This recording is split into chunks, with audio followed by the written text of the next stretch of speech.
السلام علیکم، پروگرام میں خوش آمدید. میں ہوں ڈاکٹر عروا الہی اور میرے ساتھ موجود ہیں حبیب اکرم اور اکبر باجوہ صاحب.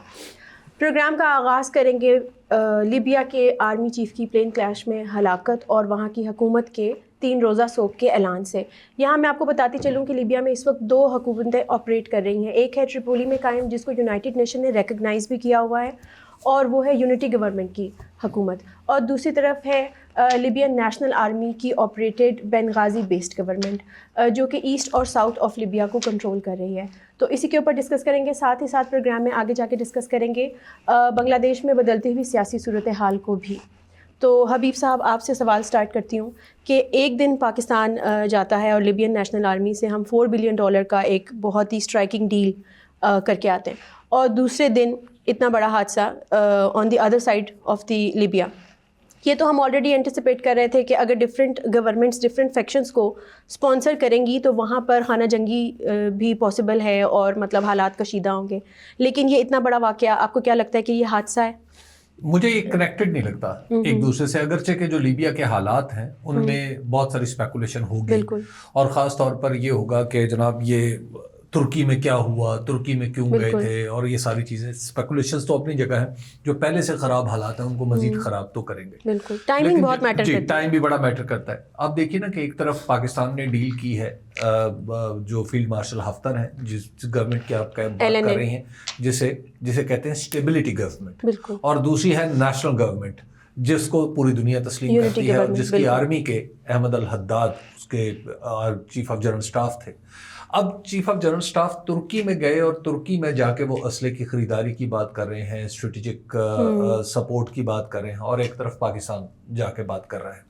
تو گویا افغانستان دوستوں کے درمیان بھی ایک فرق کی، معاف کیجیے گا، لیبیا دوستوں کے درمیان بھی ایک میدان جنگ بن رہا ہے کہ ایک طرف پاکستان ہے اور ایک طرف ترکی ہے. ترکی اور پاکستان دونوں ایک دوسرے کے بڑے قریب ہیں، بڑے ایک دوسرے کے ساتھ دوستی، اور حال ہی میں جو آپریشن بنیان و مرصوص تھا، مارکہ حق بھی جسے کہا جاتا ہے، اس میں ترکی کی امداد بھی ہمیں ملی تھی، اور دنیا یہ کہتی ہے کہ ترکی اور چین نے پاکستان کے ساتھ مل کے انڈیا کو شکست دی تھی. تو جب تعلقات اتنے گہرے ہوں اور لیبیا میں مفادات بالکل الگ الگ نظر آ رہے ہوں تو اس میں سوالات تو اٹھتے ہیں، اور پھر ترکی نے ان کو کیا دینا تھا اس حوالے سے تو صورتحال واضح نہیں. لیکن بہرحال اب یہاں پہ ایک بات ہے کہ جو لیبیا کے معاملات جو مسلسل خراب چلے آ رہے ہیں وہ خراب تر ہوتے چلے جائیں گے. اور اس میں دلچسپ باتیں 2 ہیں. ایک دلچسپ بات یہ ہے کہ جس طیارے میں فالکن 50 میں، یعنی جس نو کا وہ طیارہ تھا وہ گرا، یہ طیارہ بھی اسی کمپنی کا بنایا ہوا ہے جس نے رافیل بنایا ہوا ہے، ڈسالٹ کمپنی کا. جب ڈسالٹ کمپنی کا طیارہ، میرا خیال ہے کہ ڈسالٹ کمپنی پہ بھی برا وقت آیا ہوا ہے کہ ایک طرف اس کے رافیل گر رہے ہیں، اور پاکستان نے جس گروہ کی سپورٹ کی ہے لیبیا میں اس کے مخالف بھی ڈسالٹ کے بنائے ہوئے طیارے میں ہی وہ اگلے جہان سدھار گئے. خیر، اور اس کے ساتھ ایک جو اہم چیز وہ ہمیں یعنی ذہن میں رکھنی چاہیے کہ کیا اب اس کے اثرات ترکی اور پاکستان کے تعلقات پر بھی آئیں گے.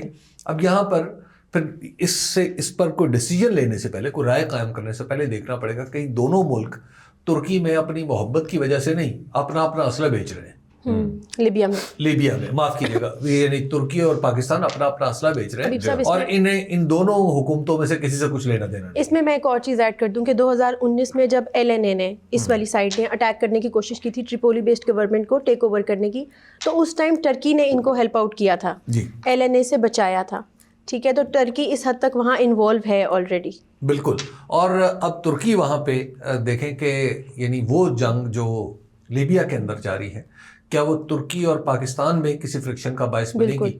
یہ ایک اب اس میں یہ ہوگا کہ سٹیکس کس کے ہائی ہیں. بالکل. اور آپ نے کل مینشن کیا تھا کہ یہ جو LNA ہے، اس کے جو ڈیپٹی کمانڈر ان چیف ہیں جن سے ہم کر آئے ہیں ڈیل، تو یہ آپ نے بتایا تھا کہ ان کی جو نیشنلٹی ہے وہ ہے امریکا کی، امریکن ہے. ٹھیک ہے، امریکن لیبین. بالکل. تو اب ایک طرف مجھے لگتا ہے کہ امریکہ کے الائز اکٹھے ہو رہے ہیں، پاکستان تو موسٹ آف دا ٹائم دیکھیے اب یہ بھی ابھی فائنل شکل نہیں اس نے اختیار کی. دیکھیے لیبیا کا جو معاملہ ہے نا، معمر قذافی کے بعد آپ دیکھیے کہ وہ نیوز سائیکل میں اور دنیا کے پولیٹیکل جو پس منظر میں وہ ذرا پیچھے چلا گیا ہوا ہے. اس کی وجہ یہ ہے کہ لیبیا میں پیٹرول ہے اور وہاں کی پیٹرول کی سپلائی اس وقت بھی معطل نہیں ہوئی تھی جب وہاں پہ باقاعدہ جنگ چھڑی ہوئی تھی. ٹھیک ہے. تو وہاں سے سپلائی پیٹرول کی آ رہی ہے تو لہٰذا مارکیٹ تو متاثر نہیں ہو رہی، جس کی وجہ سے وہ کوئی ایشو بن جائے. دوسری بات ہے کہ لیبیا کی اسٹریٹجک حیثیت بھی ایسی نہیں ہے کہ وہاں پہ آپ کہہ سکیں کہ اس نے افریقہ کی باقی پالیٹکس کو بہت متاثر کر دیا ہے. اور تیسرا یہ کہ خود افریقہ اس وقت دنیا کے نقشے میں بہت زیادہ امپورٹنس نہیں رکھتا، یعنی وہاں پر کوئی اس طرح کی صورتحال نہیں ہے جس کی بنیاد پہ ہم کہہ سکیں کہ جناب لیبیا نے اگر یہ نہ کیا تو دنیا کو یہ فرق پڑے گا. پہلے ابتدائی طور پر جب خبر نہیں آئی تھی فیلڈ مارشل عاصم منیر پاکستان کے جو CDF گئے تھے تو اس وقت یہ بات ہو رہی تھی کہ شاید چونکہ دورے کے مقاصد واضح نہیں تھے تو اس وقت یہ بات ہو رہی تھی کہ شاید ہم غزہ سے ریلیٹڈ کسی معاملے کو ڈسکس کرنے گئے ہیں، لیکن جب بات کھلی تو یہ معاملہ کچھ اور نکلا ہے. نہیں سر، لیکن ابھی بھی میرے خیال میں تو غزہ ابھی بھی اس میں اٹیچڈ ہے. اس کی وجہ یہ ہے کہ آپ لیبیا کے بعد جو آپ کا جو نیچے وہ جو ساحل ریجن ہے جس میں مالی، چاڈ، نائجر، برکینا فاسو، وہ داعش المغرب وہاں پہ بیٹھی ہوئی ہے، آئزل وہاں پہ بیٹھی ہوئی ہے، اور بہت ساری VEOs ہے، وائلنٹ ایکسٹریمسٹ آرگنائزیشنز ہے جو اپنے آپ کو اینٹی اسرائیل اور اینٹی امریکہ ایسوسیٹ کرتی ہیں. وہ بیک یارڈ کلیئر کر کے دینا وہ پاکستان کا کام کسی درجے میں ہو سکتا ہے، کیونکہ کاؤنٹر ٹیررزم سے ریلیٹڈ امپورٹنٹ ترین شخصیت پاکستان کی میجر جنرل فیصل نصیر صاحب جو ساتھ گئے ہوئے تھے، اس کی وجہ تو یہی سمجھ آتی ہے. دیکھیے کاؤنٹر ٹیررزم تو شاید اب دنیا میں ہر جگہ کا مسئلہ ہے، اور پھر اس میں آپ دیکھیے نا کہ ایون یہ جو طیارہ حادثہ ہے جس میں احمد الحداد جاں بحق ہوئے ہیں، اس میں ذرا اس میں دیکھیے کہ وہ جو ہم اس دن بات کر رہے تھے کہ دنیا بھر میں جنرلز کو قتل کر کے جنگ جیتنے کی کوشش ہو رہی ہے، یعنی بجائے اس کے کہ آمنے سامنے فوجیں آ کے لڑیں، تو یہ بھی ایک بیونڈ ویژول رینج قسم کی ایک ارینجمنٹ ہے. ٹھیک، اب یہ تو اس امکان کو رول آؤٹ تو نہیں کیا جا سکتا کہ وہ طیارہ خود نہیں گرا. اس کی وہ کہتے ہیں کہ ابتدائی تفتیش میں تو پتہ چلا کہ اس کا جو الیکٹرک سسٹم تھا وہ بیٹھ گیا، لیکن اس کے بعد کیا ڈیسالٹ کمپنی جب اپنی کوئی اس کے بارے میں بتائے گی پوری ڈیٹیل سے تو پتہ چلے کہ یہ سیبوٹیج ہے. تو طیارہ حادثے کا ہونا بذات خود ایک امپورٹنٹ چیز تو ہے نا. لیکن سر یہ جو کیا نام ہے اس کا، جو ویسٹرن فیکشن ہے، یہ جو ہم GDF کی جو بات کر رہے ہیں، GDF ہی کہتے ہیں نا اس کو، یونٹی گورنمنٹ جو جی وہ ان کے ساتھ تو ٹرکی ہے. ٹرکی کا کسی بھی قسم کا رول اسرائیل ایکسیپٹ نہیں کرتا. گورنمنٹ تمام دنیا کو کے لیے قابل قبول ہے، اسی کو عرض کر رہا ہوں نا کہ اس کے ساتھ ٹرکی ہے، دوسری والی سائڈ کے ساتھ چلے وقتی طور پہ بھی پاکستان ہے، لیکن اس کو پوری دنیا ریکگنائز کرتی. یہ جو LNA والی سائڈ ہے، ایسٹرن سائڈ جو ہے، یہ ہفتر والی جو ہے، اس کو مڈل ایسٹ کر رہا ہے. یہ مڈل ایسٹ کی بات ماننے کو تیار بیٹھے ہوئے ہیں. دیکھیے یہ خاص طور پہ وہ ملک جو ایسپائر کر رہے ہیں غزہ میں کوئی رول پلے کرنے کے لیے، جس میں ایجپٹ بھی ہے، جس میں UAE بھی ہے خاص طور پہ، اور پھر فیلڈ مارشل صاحب کا یہاں سے لیبیا سے فلائی کر کے سعودیہ جانا، وہ ایک سیریمونیل سا معاملہ، وہ ان کو میڈل وغیرہ جو ملا. لیکن یہ جو سیلف پروکلیمڈ فیلڈ مارشل صاحب ہیں، ہفتر صاحب جو ہیں، یہی سیکنگ گلوبل ریکگنیشن. اور وہ عاصم منیر صاحب کے ساتھ مل کے، جن کو Donald Trump the other day کل وہ کیا کہہ رہا تھا جی، موسٹ ریسپیکٹڈ جنرل، موسٹ نہیں ایک اور ورڈ بھی، گریٹ لیڈر. نہیں گریٹ لیڈر بھی کہا ہے، ہاں عاصم منیر صاحب کو کہا ہے گریٹ لیڈر کا. اور وہ غزہ والا جو معاملہ ہے، وہ دیکھیں ایک تو دنیا کا سب سے بڑا mother of all problems and crisis Gaza ہے، پیلسٹائن ہے، ایکچولی غزہ نہیں پیلسٹائن ہے. وہاں پہ پاکستان کا ایک رول تو بننے جا رہا ہے نا، کیونکہ امریکہ نے وہ بار بار آپ دیکھ مارکو روبیو کو سنا، مارکو روبیو نے بھی کہہ دیا کہ پاکستان کبھی ایجپٹ جا رہا ہے، کبھی آذربائیجان جا رہا ہے، کبھی لیبیا جا رہا ہے، کبھی انڈونیشیا کا صدر ادھر آ رہا ہے، کبھی سوڈان کا، اور کبھی کنگ جارڈن یہاں پاکستان پہنچے. تو یہ رول تو ہے پاکستان. دیکھیے جو پیلسٹائن کا مسئلہ ہے نا، پیلسٹائن کے مسئلے کو اگر آپ یہ سمجھیں جس طرح آپ نے کہا نا کہ mother of so many problems ہیں، یہ ایک تو یہ ہے کہ یہ دنیا کے ہر مسلمان ملک کا اندرونی مسئلہ ہے، ایک بات. اس کے بعد انٹرنیشنلی جو پاورز میٹر کرتی ہیں اس معاملے میں، ان کی بھی سیاست کا یہ اندرونی مسئلہ ہے. مثلاً امریکہ، مثلاً برطانیہ، مثلاً یورپ کے بعض ممالک، رشیا، یہ سب وہ ملک ہیں جن کی اندرونی سیاست میں اسرائیل کی اہمیت اسرائیل کی اور فلسطین کے مسئلے کی اہمیت غیر معمولی ہے. اس لیے یہ سمجھنا کہ جو عالم اسلام ہے سو کالڈ یہ کہیں ایسی پوزیشن لے گا کہ جس میں فلسطینیوں کو ڈسارم کیا جائے یا فلسطینیوں کا سپورٹ بیس ختم کیا جائے, تو یہ ان کی اندرونی سیاست کے لیے بہت ٹیڑھا میڑھا مسئلہ بن جاتا ہے. تو اس سے اب بچنا ہے. اب اس سے بچنے کے لیے دنیا کا کوئی ملک بھی, خاص طور پر افریقہ میں جو مسلم اکثریتی ملک ہیں یا جارڈن ہے یا کچھ اور ہے, وہ فلسطینیوں کے خلاف ایک خاص حد سے آگے نہیں جا سکتے. اندرونی سیاست میں وہ اتنا بڑا مسائل پیدا ہو سکتے ہیں اس کے نتیجے میں کہ وہ پھر وہ سنبھالے نہیں جائیں گے. تو اس لیے یہ جو لیبیا کا معاملہ ہے, لیبیا کا معاملہ ایک مجھے ایسا لگتا ہے کہ اس وقت وہاں پہ ایک جو خاص طور پر وہ ممالک جو اسلحہ بنانے میں ذرا چھوٹے پلیئر ہیں جیسے ہم جیسے, وہ وہاں پہ کچھ ویلنگ ڈیلنگ کرنے کی کوشش کر رہے ہیں کہ انہیں ایک مارکیٹ نظر آ رہی ہے. ہاں نہیں, پاکستان ہمیشہ چاہتا تھا کہ ہمارا ملٹری ہارڈ ویئر جو ہے اس کی ایک ورلڈ مارکیٹ بنے. تو اب ظاہر ہے ہمارا جو ہارڈ ویئر ہے, ملٹری ہارڈ ویئر, وہ امریکہ, فرانس اور برطانیہ کے مقابلے کا تو نہیں ہے. اچھا ہم اور ایون وہ ترکی آپ کہہ سکتے ہیں کسی درجے میں ترکی کے برابر ہم پہنچتے ہیں.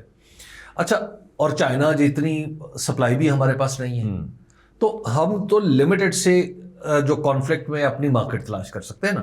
تو Libya is limited market right now. تو وہاں پہ اگر 2-4 ارب ڈالر ریئلائز ہو جاتا ہے بشرطے کہ کانٹریکٹ, تو وہ پاکستان کے لیے, پاکستان کو اس میں نظر آتا ہے. حالانکہ ان دونوں فیکشنز کے اوپر امبارگو بھی ہے, یعنی پابندی لگی ہوئی ہے کہ اس وقت انہیں آپ نے کوئی چیز نہیں دینی, اسلحہ نہیں بیچنا. میں یہی تو عرض کر رہا ہوں کہ اس کے پیچھے ڈونلڈ ٹرمپ صاحب کے آشرواد یقینی طور پہ ہوگی. اس وقت پاکستان افورڈ ہی نہیں کرتا. یقینی طور پہ.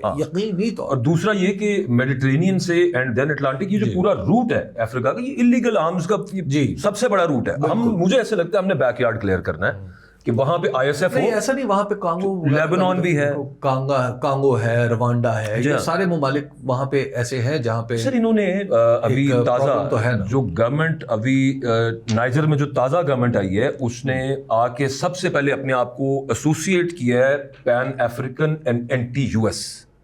جی اب اس کا بڑا امپیکٹ ہے نا, کیونکہ وہ بالکل اس کے بیک یارڈ میں بیٹھے ہوئے ہیں. ادھر آئی ایس ایف چل رہا ہو, لیبنان ٹھیک ہے ایک درجے میں ان کو آپ نے ڈسارم کر دیا, امریکیوں کی بات کر رہا ہوں, اسرائیلی کی بات کر رہا ہوں, حزب اللہ کو. لیکن وہاں پہ ابھی بھی خطرہ تو ہے کہ یہاں سے انٹرنیشنل اسٹیبلائزیشن فورس بیٹھی ہے, ادھر سے حماس کو یا پھر ڈفرنٹ اور گروپس کسی طرح سے بیچ میں گھسے ہیں. دیکھیے ان کو سپلائیز کٹ کرنی ہے اس وقت, جس میں پاکستان کا رول. ایک تو یہ ہے کہ یہ جو ہے نا, مطلب اگر یہ حکمت عملی ہے تو اس کے لیے تو آپ کو بہت اسٹریچ کرنا پڑتا ہے نا. یہ بات ہے. وجہ یہ ہے کہ آپ اتنی بڑی اسٹیبلشمنٹ کے ساتھ آپ اسٹریچ کتنا کریں گے, آپ بہت اتنی بڑی اسٹیبلشمنٹ چاہیے نا وہاں. دوسری بات یہ ہے کہ جو اس طرح کی ارینجمنٹ ہوتی ہے وہ کسی باقاعدہ فوج کا راستہ روکنا, کاٹنا, اس کی سپلائی لائن معطل کرنا نہیں ہوتی. اس میں آپ کو یہ پتہ نہیں چلتا اکبر کہ یہ جو سپلائی لائن تھی آج جس بظاہر ہم نے ختم کر دی ہے, تو کل کو دوبارہ نہ سیدھی ہو جائے. خود پاکستان کے اندر جو دہشت گردی کی لڑائی ہے, اس کے خلاف جو جنگ ہے, اس میں کتنی بار ہم اپنی کامیابی کا اعلان کر چکے ہیں, کمر توڑ دی. دیکھیے نا ہمارے یہاں پہ بھی پروجیکشن ہے نا سر, تو وہ کیا ہے, وہ یہاں پہ پروجیکشن یہ ہے کہ ریئل ماسٹر اکنامکس, ملٹری اور سیکیورٹی, پولیٹکس, فیلڈ مارشل صاحب ایک پروجیکشن ہے ہمارے یہاں پہ, اور دنیا یوں سمجھتی ہے. اور پھر اس کے بعد ہم جا کے افریقہ کی فالٹ لائن میں بھی چلے گئے ہیں. ادھر سے ہم غزہ, وہ جس کی بات کر رہے ہیں, mother of all, we are trying to get involved everywhere. اور اس بات کو پاکستانی میڈیا کے اوپر وزیر اعظم صاحب فرماتے ہیں کہ پوری دنیا میں ہمارا یہاں بھی رول ہے, یہاں بھی رول ہے, یہاں بھی رول ہے. اس میں ابھی پر اس رول کے آگے نتائج بھی تو دیکھیے, آپ اسٹریچ کرتے جائیں گے نا, کھینچتے چلے جائیں گے نا, اپنی آپ کی قوت تھن ہوتی چلی جاتی ہے. بالکل. تو اس لیے مجھے نہیں لگتا کہ پاکستان اتنا یہ والا فیصلہ ایمبیشن ہوگا ایسا. نہیں, ایمبیشن بھی نہ ہو. دیکھیے کچھ چیزیں ہوتی ہیں, مثلاً کہیں آپ ایڈوائز کر سکتے ہیں, ضروری نہیں ہوتا کہ ہر جگہ آپ نے آن گراؤنڈ ہی ٹریننگ دینی ہے نا. اچھا ٹریننگ دے سکتے ہیں, ہاں مینوفیکچرنگ ہے اس کے اندر, کنسٹرکشنز ہے, بہت ساری چیزیں بتا سکتے ہیں. سی ٹی ٹریننگ ہے نا, سی ٹی ٹریننگ دے سکتے ہیں. اس کے لیے آپ کو وہاں پہ جانا ضروری نہیں. ہم وہاں پہ اسٹیشن نہیں ہوئے, ہم اس لیے دیکھیں, لیکن اس کی چونکہ ہمارا ایکسپیرینس ہے, یہ بیٹل ہارڈنڈ, اور یہ کام جو ہے نا, یہ کام بغیر پریزنس کے ہوتا نہیں. اس لیے یہ کام انہی پہ چھوڑے, کیونکہ قرۂ ارض پہ کافی چراغ بجھتے چلے جا رہے ہیں. پاکستان کی اپنی اکانومی کا مسئلہ ہے, پاکستان کے دیگر مسائل ہیں, پاکستان کے اپنے 2 صوبے متاثر ہیں, تو پہلے تو اپنے پاکستان کے اندر ایک پرینیل قسم کا پولیٹیکل کرائسس ہے, پہلے تو اس کو یہ سمٹنا ہوگا نا, یہ سمیٹیں گے تو چیزیں آگے کی طرف بڑھیں گی. اور ہمارے اپنے ابھی سیکیورٹی کے بہت سارے چیلنجز آلریڈی ہیں. خیر ہم پاکستان کی طرف زیادہ چلے گئے, اصل بات جو لیبیا ہم بات کر میں رہے ہیں سر وہاں پہ بیٹھ کے وہ جو ایک تو ہفتر صاحب ہے نا, دوسرے جو چیف صاحب ہیں ان کے ساتھ جو انہوں نے خود ریلیز کیا, جہاں پہ عاصم منیر صاحب نے بیٹھ کے, ان کا فقرہ بڑا مشہور ہوا ہے. وہ فقرہ یہ تھا کہ اونلی ہی ہو ڈیئرز ونز. سو ڈیئرنگ تو, اور وہ پہلے بھی اس بات کا وہ چھپاتے نہیں ہیں, وہ اظہار کہ ہم یہاں پہ بھی ہم دنیا کے مسائل بھی حل کرنے کی, یہی تو میں پوچھ رہی ہوں کہ do we have this capacity کہ ہم دنیا کے مسائل بھی ٹھیک کرنے کے لیے چلے گئے. ہم پہلے اپنے مسائل کرنے چاہیے, کے مسائل پر توجہ دیں. ڈیئر کرنا تو یہی ہوتا ہے نا کہ آپ اپنے بھی ساتھ ہینڈل کریں گے, آپ باہر بھی ہینڈل کریں گے. اپنے مسائل میں ڈیئر کر لیں, کیونکہ اگر ہم باہر کہیں انوالو ہوتے ہیں, کوسچن صرف ڈیئر نہیں ہوتی, it must be supported by wisdom, depth of knowledge, understanding, ایک ہسٹوریکل اس کا پرسپیکٹو ہوتا ہے. یہ ساری چیزیں اس طرح ہوتی ہیں, خالی ڈیئر سے کام نہیں چلتا. دوسرا ابھی dear is one word strategy ہے نا سر, کافی ساری چیزیں اس کی ریپرکشنز بھی تو ہوں گی. ہم جہاں جہاں جا کے انوالومنٹ ابھی کر رہے ہیں تو اس کے آخرکار نتائج بھی تو آئیں گے نا. دیکھیے نتائج تو اس کے آتے ہیں, لیکن ہم انوالو کہاں پہ ہو رہے ہیں نہیں, جب ہم دیکھیے ابھی پاکستان کو میرا خیال ہے کہ دوسری جگہ انوالومنٹ کے لیے ابھی اس کو باقاعدہ اس کی شکل نہیں بنی. ایک ہے ابھی تک آپ دیکھیے اپنی تمام تر ہمارے سی ڈی ایف ہی ان چیزوں کو لیڈ کر رہے ہیں, لیکن آپ ذرا دیکھیے کہ فوجی پریزنس جو ہے وہ اب تک سوائے سعودی عرب کے کہیں اور نہیں ہو سکی. ہاں ٹھیک بات ہے, ٹھیک ہے, باقی سب ابھی تک پولیٹیکل چیزیں ہیں صحیح حبیب صاحب جو لیڈ کر سکتی ہیں کسی فوجی انٹرونشن, لیکن وہ ساری کی ساری پولیٹیکل. جو محسوس یوں ہوتا ہے کہ ایز اے اسٹریٹجی یہ سب چیزیں, چونکہ دیکھیں اس میں امریکہ کا انٹرسٹ ہے نا, آپ یہاں سے کلیئر کر کے دے رہے ہیں یا بیک یارڈ ان کا آپ ریئر کلیئر کر رہے ہیں, یا پھر وہاں پہ آپ ایک فوج آئی ایس ایف جانی ہے. مسئلہ یہ ہے کہ اتنا سادہ کام یہ ہے نہیں, یہ امریکہ کو بھی پتہ ہے. امریکہ میں اسٹیو وٹکاف نے ایک بڑی دلچسپ بات کی تھی, انہوں نے کہا کہ اگر میرے اوپر یہ بوجھ لاد دیا جائے کہ میں 78 سال کا 80 سال پرانا اسرائیل اور فلسطین کا مسئلہ حل کر لوں گا, تو یہ کوئی نامناسب بات ہے. دنیا کے مسائل جس طرح مسائل پیدا ہوتے ہیں اسی طرح مسائل اپنی کمپلیکسٹی میں ایوالو بھی ہوتے ہیں. تو یہ اس ایوولوشن کو جب تک آپ وہاں گراؤنڈ پہ نہ ہوں آپ نہیں سمجھ سکتے. جو ڈونلڈ ٹرمپ کو جو شیلڈ چاہیے نا, ڈونلڈ ٹرمپ کو اب جتنی اچھا وہ دکھانے کے لیے چاہیے, فی الحال ڈونلڈ ٹرمپ کے اپنے بڑے کیسز کھلے جا رہے ہیں. ڈونلڈ ٹرمپ کو یہ پتہ چل گیا ہے کہ اب ساری شیلڈز جتنی مرضی لگا لوں اب ان کا حل نہیں ہونے والا. ٹھیک ہے نا, اب آپ جس گاڑی میں پیٹرول ختم ہو رہا ہو نا اس کو قریب ترین پیٹرول پمپ پہ جانا چاہیے, لمبا سفر نہیں کرنا. ساتھ ساتھ حبیب صاحب ڈونلڈ ٹرمپ کے اور بھی بڑے وہ چارجز اور وہ کیسز اور ویڈیوز ریلیز ہوتی جا رہی ہیں ایپسٹین کی. تو مجھے کہہ رہا ہوں کہ ڈونلڈ ٹرمپ نے جو جیسے ہماری گورنمنٹ ہے نا روز ٹی وی پہ آ کے نہیں وہ کر دیتے پریس کانفرنس کی, اکانومی ٹھیک ہو گئی ہے, ٹیک آف ہونے لگا ہے, یوں جائے گا تو یوں جائے گا, یہی کام ڈونلڈ ٹرمپ نہیں کر رہا نا. وہاں پہ پرابلم یہ ہے, یہاں پہ تھوڑی سی سہولت, جتنی کو شیلڈ چاہیے اتنی ہم لے کے دے دیں گے, پائنا لو. یہاں پہ سہولت ہے نا, پاکستان میں سہولت یہ ہے کہ حزب اختلاف کو یہ اجازت نہیں ہے, وہاں پہ سب یہ کام کر رہے ہیں. اچھا حبیب صاحب بنگلہ دیش کی طرف جاتے ہیں. طارق رحمان جو کہ خالدہ ضیاء کے صاحبزادے ہیں, وہ 17 سال کے ایگزائل کے بعد اب اپنے ملک واپس آنے کی تیاری کر رہے ہیں. ان کی پارٹی بڑی ہوپ فل ہے کہ اس دفعہ الیکشن وہی جیتیں گے and he is likely to be the next PM ایم. دیکھیے روایتی طور پر تو حسینہ واجد اور خالدہ ضیاء ایک دوسرے کی حریف رہی ہیں. حسینہ واجد کی سیاست میں انٹری اپنے والد کی وجہ سے تھی اور خالدہ ضیاء کی انٹری اپنے شوہر کی وجہ سے تھی. حسینہ واجد کا بیٹا اس وقت دنیا میں کہ امریکہ میں بیٹھے ہوئے ہیں اور خود حسینہ واجد صاحبہ انڈیا میں بیٹھی ہیں. خالدہ ضیاء صاحبہ بڑی شدید بیمار ہیں اور ان کے صاحبزادے باہر سے تشریف لا رہے ہیں. تو لیکن ایک حیرت انگیز بات یہ ہے کہ بی این پی ہو, نیشنلسٹ پارٹی یعنی بنگلہ دیش نیشنلسٹ پارٹی ہو یا عوامی لیگ ہو, ان دونوں نے یعنی عوامی لیگ متاثرہ فریق ہے, لیکن ایسا نہیں ہے کہ بی این پی نے اپنی کوششوں سے اس حکومت کو ڈی سیٹ کر دیا. ڈی سیٹ کرنے والی جو قیادت ہے وہ دوسری ہے, وہ نیشنل سٹیزن پارٹی میں ہے, اور نیشنل سٹیزن پارٹی ہی اس وقت ہدف بھی ہے بہت سارے لوگوں کا. جس طرح انڈیا کا ہدف ہے, جس طرح وہاں پر ان کے اہم لوگوں کو قتل کیا گیا ہے، عثمان ہادی کو جس طرح آپ دیکھیے کہ بنگلہ دیش میں اسٹیٹ فیونرل دیا گیا، تو یہ ساری چیزیں ثابت یوں کر رہی ہیں کہ این سی پی بھی وہاں پہ غیر معمولی طور پر بڑی اسٹیک ہولڈر بن کے ابھر رہی ہے۔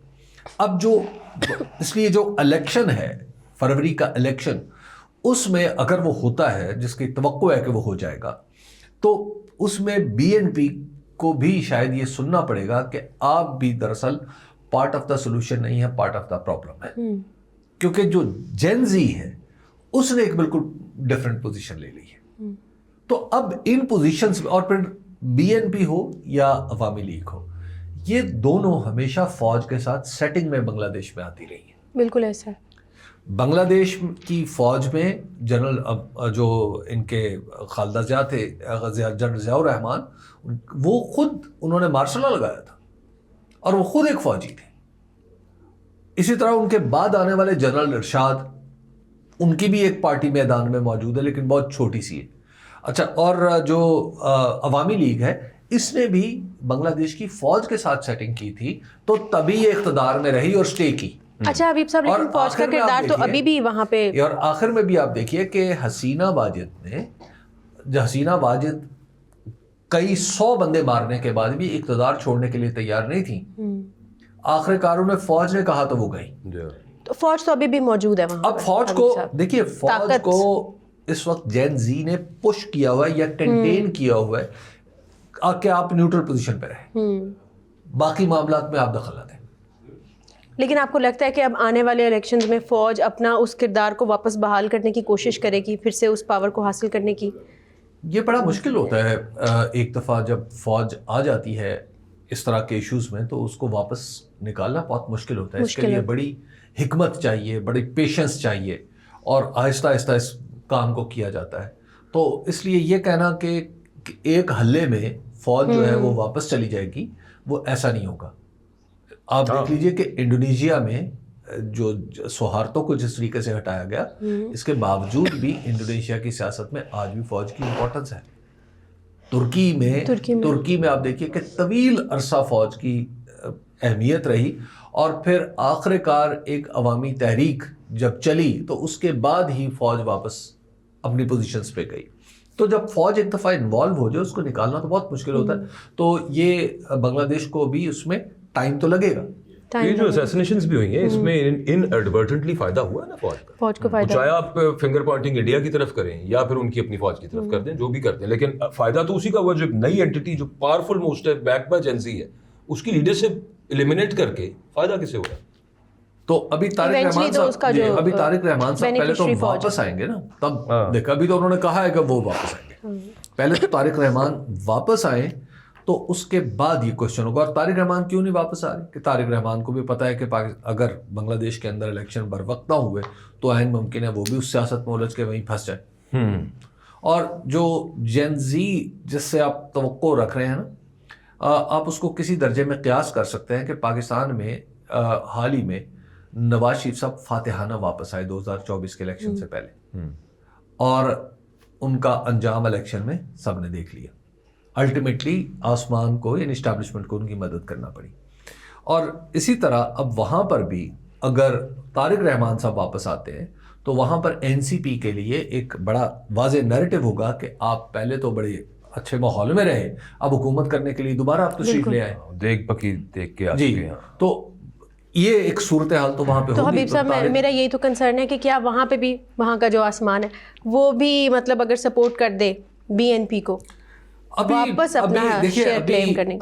جو اس وقت تک کے حالات ہیں اس میں یہ آپ دیکھ لیجئے کہ جو وہاں کے چیف ایڈوائزر ہیں، جو نگران وزیر اعظم جنہیں کہا جا سکتا ہے، ڈاکٹر یونس، وہ تھوڑا سا کہیں تو پریشر لیتے ہیں۔ مثلا ان کا خیال تھا کہ جون 2025 میں الیکشن ہونے چاہیے، لیکن ان کے جو آرمی چیف ہیں انہوں نے کہا کہ نہیں، یہ اس کو جلدی ہونا چاہیے، بلکہ وہ تو دسمبر میں کہہ رہے تھے کہ جلد از جلد الیکشن ہونا چاہیے. تو بار فروری میں الیکشن ہو رہے ہیں, تو یس ایک اثر تو ہے ان کا, لیکن یہ کہنا ابھی مشکل ہے کہ الیکشن کے اندر وہ کسی پارٹی کو جتا سکتے ہیں یا ہرا سکتے ہیں. یہ تھوڑا سا ابھی اب بیسکلی جو سچویشن ہے وہ اس چیز پہ ڈیپینڈنٹ ہے کہ الیکشنز فری اینڈ فیئر ہوتے ہیں کہ نہیں, اور پبلک کا کیا رسپانس ہوتا ہے, اور ایونچولی جین زی جو ہے وہ اپنی پاور کو مینٹین رکھ سکتی ہے کہ نہیں. آج کے لیے اتنا ہی, آپ سے ملاقات ہوگی کل.